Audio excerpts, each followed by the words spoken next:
দিদির বাড়ি শিলচর কিন্তু খাদা লাগে তান বাগাত। হাই, দিস ইজ আজিন এন্ড ইট ইজ এ 5 বছর সীতার কাহিনী।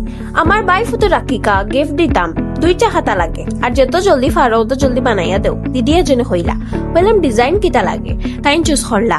যেটা তাই চুজ করলা এটা আসলে আমরা প্রথমে বানাইছিলাম, এটা একটু ফাটা আসলো কারণ এটা গরম পুরানা কাপড় দিয়ে আমরা ট্রায়াল করছিলাম।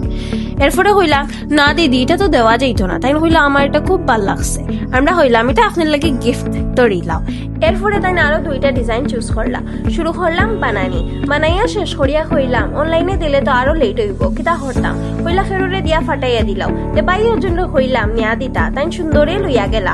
পরে কল করিয়া হইছি ইয়াদ করি দিলাইও রাইট গুড়ি আইয়া হইন এই ইয়াদে জিনিসটা তো আমার গাড়িতে রয়ে গেছে, আমি দিতাম বলি গেছি হইলা হালকে নিয়া দিলাইব। নেক্সট দিনও নিয়া সেম জিনিস তাই গুড়াইয়া আনি দিছই। চিন্তা পড়ি গেলাম কিতা করতাম, তাই হইলা আরেকজনে দিয়া ফাটাইয়া দিলাইব।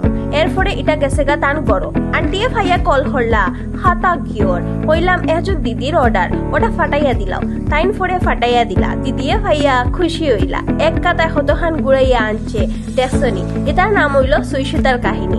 আর ফরে কিতা হইছে জানবার লাগি লাইক করো আর আমরার ইউটিউব চ্যানেলও সাবস্ক্রাইব করো। Thank you.